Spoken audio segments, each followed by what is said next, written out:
How old is she, please? She's 7, okay. Is she still bleeding now? Is she responding normally to you?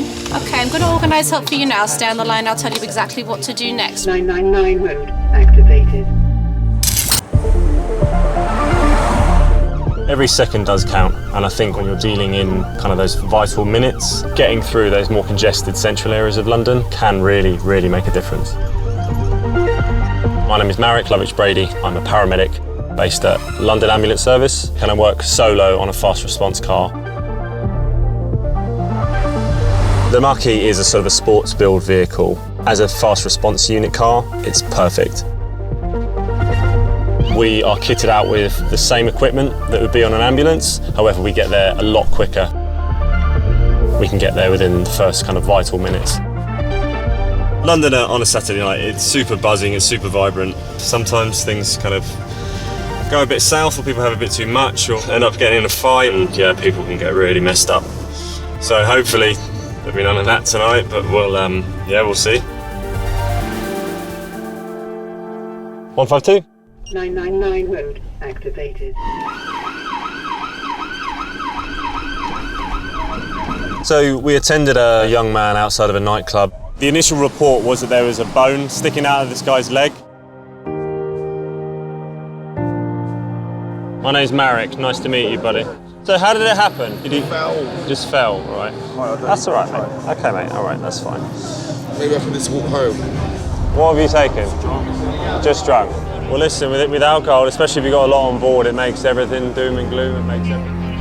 It goes from one case to the other. You have a very sort of brief period of typing up your notes and paperwork, and then as soon as you're available, you go to the next job and have to deal with whatever is thrown your way. Unconscious, noisy breathing.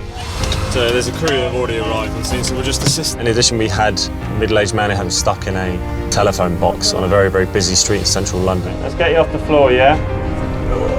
So, mate, you can breathe fine. Stand up. That's it, mate. Good lad. Well done. Check your numbers, check your oxygen levels, and get you some. So we've done an ECG. Your heart looks absolutely fine. All right. I think what's happened is potentially a bit of a panic attack. How much alcohol have you had tonight, mate?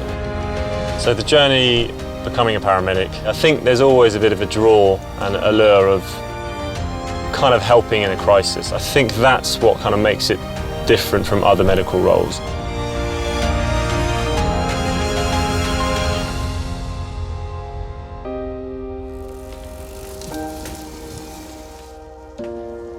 We work shift work, normally 12 hours. When I arrive at work, I think you do sort of switch your mindset. It's kind of a complete gamble. You have no idea what you're going to attend.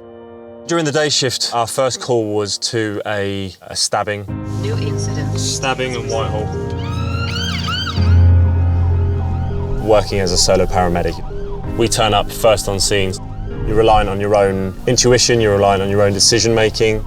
I think you are exposed to a lot of chaos, a lot of very rapidly changing, quite dynamic scenes. You have to respond quickly, appropriately and rationally. A young male had quite horrific injuries to his back. Open your eyes, mate. My name is Marek, mate, all right? Sorry about all the shouting, the stress, okay, but you've just been found in the street stabbed, so we need to take care of you. Do you feel pain anywhere else? We got you, pal, we got you. Good man. Those initial minutes following sudden sort of trauma, they're a window of opportunity. Can be vital in a patient's survival.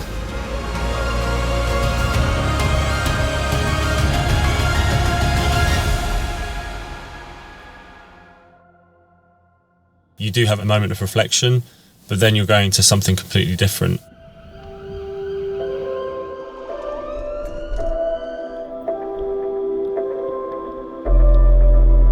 Hey guys, what's happened? Honey, can you open your eyes for me? And you have to afford that individual with the same level of care and professionalism as you do to every single patient. So can you describe what that pain feels like? It's almost the worst pain you've ever had in your life, is that right? Nice deep breath. Well, we'll have to walk you somehow. Sometimes it's quite overwhelming, and in those states I think, that old adage, diamonds are made under pressure, I think you can really, really learn a lot about yourself. It is a real point of privilege to be in a position of medical and clinical understanding that you can make such a huge impact to people's lives.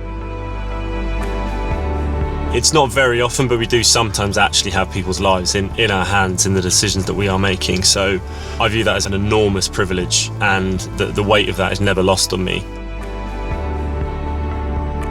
I guess the currency, the feeling you get as a reward from this job, I think there's nothing else really like it. I don't think any amount of money can kind of equate to the feeling that you've genuinely made a positive impact to someone's physical health, psychiatric health, or a crisis that they might be in.